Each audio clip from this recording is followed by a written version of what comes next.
Hello YouTube, welcome back to my channel. Basically this is a channel about health, nutrition, fitness. I'm a personal trainer and a nutritional advisor, and today we're basically on the topic of the carnivore diet. So that's obviously the question is the carnivore diet good? And the short answer is no. In certain circumstances, you might have heard of the Atkins diet. People will go on about that for losing weight. And we all know, as a fitness channel, if you're watching this, you're probably already interested in a bit of fitness. There's one rule to losing weight, which is the number one. If you burn more calories than you put on, you're going to lose weight. Depending on how you burn them calories, it'll depend on whether you're burning carbs or whether you're burning fat. So all these terms like fat adapted, it's all bullshit terminology. But if you wanted to go on a diet where you wanted low fat, you would choose chicken. If you wanted high fat, you would choose lamb. These are like simple things that you break down pretty easily in discussions. And then if you are going to eat a lot of meat, you want it to be good meat, like this grass-fed meat from Lidl at the minute, 5% fat. But as someone like me, who doesn't carry a lot of fat, I like to eat a lot of fat, and I'm a runner. So when we run, we burn a lot of carbs, but if we run slowly, we'll burn fat. And that's why terms like fat adapted is all bullshit, because you could be sat at a desk working hard at work, which is an actual terminology for working hard, burning about 150 calories an hour. You'll be burning fat. And unless your heart rate's like abnormally high, like sometimes if it's a stressful situation, like in a hospital or something like that, you'll be predominantly burning just fat until you get to a certain heart rate zone, and then you'll start burning half fat and half carbs. And if you're all out sprinting for the coffee run, then getting your heart rate up to max, then you're gonna be, once you get to that point, you're gonna be burning just carbs. And then after that, your body starts tapping into protein. If it's used up all that, it'll start burning, and that's when it burns into the muscle. So fat first, then carbs, fat first, then fat and carbs, and then protein only.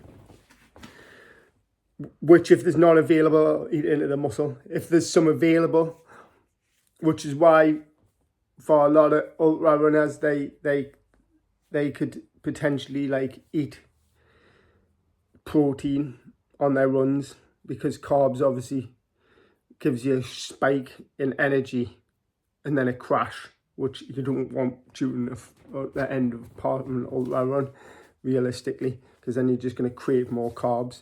You could tap into a good tip is protein, so like some chicken or like some like nuts and fat. But the only problem with that would be you would be tapping into, you would want to be in your fat burning zone if you're going to eat nuts. But you could eat potentially nuts all the way through, stay in your fat zone, and then carbs and then protein. But technically you're only going to be using carbs if you start going faster, like sprinting. Then it's just carbs. So yeah, the carnivore diet wouldn't work for somebody who's training properly without developing problems. So for example, Eddie Hall has just done the carnivore diet and he was shitting his pants. He shit himself. So he's training for a fight. The last thing you want to be doing in the middle of a fight is shitting yourself. And the same with runners. If the runner's diet isn't good, or if he goes into relative energy deficiency, then basically he's going to suffer and shit himself as well, which happens a lot in sport. And these are problems people like me can help you with. And that's just like as simple as eating loads of fibre in your diet and eating the right diet and all that kind of stuff. So the carnivore diet, like I would recommend to people like eat a lot of meat. Like I'm totally not against meat. But one thing I will touch on is if people aren't eating meat, the only difference between eating meat and not eating meat is the 9 essential amino acids that you get from eating meat in one portion, one packet of meat. I'll give you all 9 essential amino acids. If you're not eating meat, you've got to find these from elsewhere. You know what I mean? So you can't even go to cheese, you can't go to eggs. But a lot of vegetarians will eat eggs because that's a lot of source of the amino acids. But you've got to spread your diet out so many things, and you'll have to actually Google it, what the 9 essential amino acids found in non-meat products, and then make sure you're getting all of them together. Otherwise, you're going to get problems. And this is what happens when people try to reinvent the wheel. So stop reinventing the wheel. When you reinvent the wheel, the best thing you get is like an octagon wheel.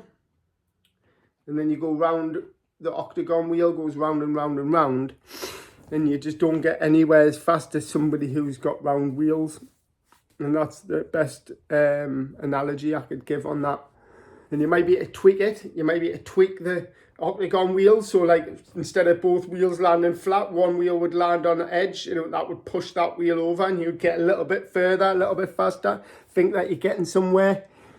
But really, you just look like an idiot.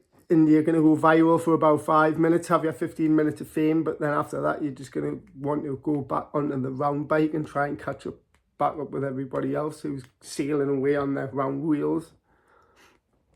You know what I mean? So, boom, have that one. Put that in your pipe and smoke it. And then, so that goes out to vegans. That's like a good point for vegans.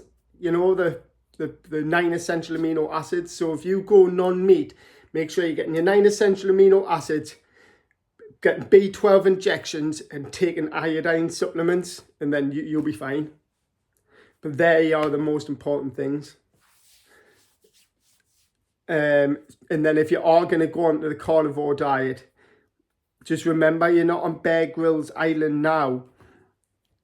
It's not a survival situation. You know what I mean? There's plenty of things out there for you to do. You know what I mean? We don't need to go totally back to the Stone Age. Just because there's people living in caves now doesn't mean you just need to stop buying fruits and vegetables from the shop like a normal person doing normal people things.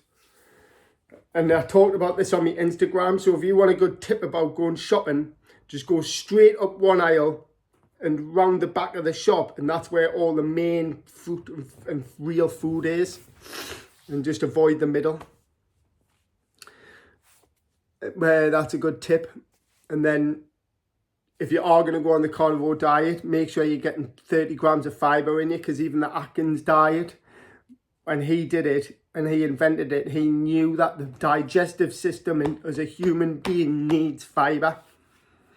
And that's why when Bear Grylls put people on that island, he would make sure that there was a high thing of protein, a high thing of carbs, and a high amount of fat available for the contestants to survive. Protein in the animals, like snakes and crocodiles, is just nearly pure protein. Scorpions, pure protein. Fish, fat, high in fat and protein. And then yucca was one of the plants that was there for carbs. So these are all facts. Facts that, like, I'm not even a scientist sitting here. These are facts that just a normal human being can pick up by learning and observing things in life. So people have got no excuses for when their health deteriorates. Because that's the sort of shit I've heard in my life, where people have said, actually, I'm going to try not to swear on these lives, these videos. Stay disciplined, because we're not allowed to say hurty words in Britain anymore. That's where we're coming from, fresh from the UK. Boom! Fresh from the UK. Do you see, like, the way I'm set up? This is my halo. I am the light. Yep. I am the light. I speak truth. Nothing else but truth can come from these lips. And there's too much people talking shit about white supremacy. So one of the things I do for my health is I don't have any white sugar. I'm a gardener, a personal trainer, and I do a bit of window cleaning in the winter as well. And my customers, I'll say to us, do you want a cup of tea? And I'll say, so really the first thing that comes into my mind is I don't want to drink your tap water, because I have filtered water. I don't drink tap water. And the second thing I say to them is, do you have any sugar? And they say, yes. And I say, do you have brown sugar? And they say, no. And I'm like, what's this, like white supremacy? Like, what's the matter? Like, are you fucking racist? What's the matter? Is it the colour of the packet? Like, you don't like want to have, just for quality, you should have white and brown available. You know what I mean? Just for quality purposes, you should have white sugar available and brown sugar available. The only places I go to as a coffee connoisseur customer is McDonald's. Is the only place I've ever been where there's no brown sugar. And you would expect a place like that to have white supremacy, you know what I mean? I would imagine if you look behind the counter, it's probably white supremacy as well. The bun is definitely white supremacy. The potatoes, white supremacy. Onions, white supremacy, probably there as well.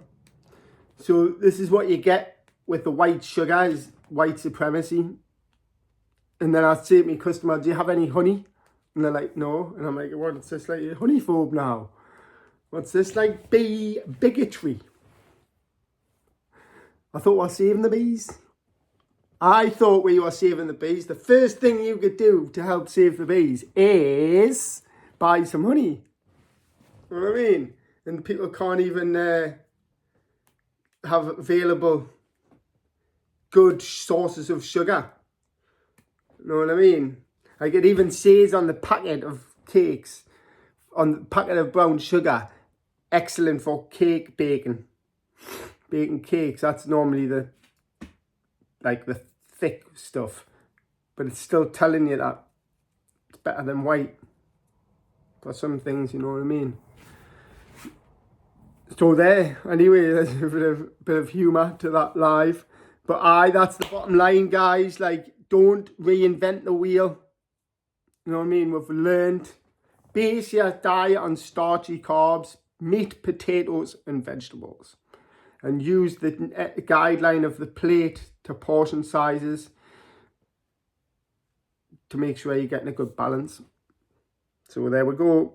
And thanks for listening. If you've made it to the end, like, comment and subscribe. And we'll grow this channel and spread truth.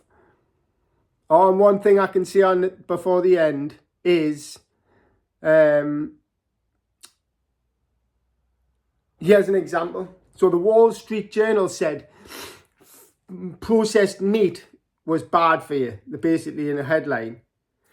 And then Robert F. Kennedy Jr. was campaigning for like a ban on like a lot of processed meats, or a lot of regulation on it. And then all of a sudden the Wall Street Journal went and published a post saying that processed meats weren't that bad for you.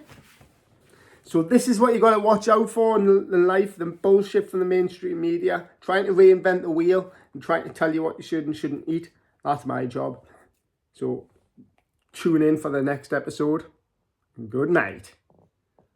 Like, comment and subscribe.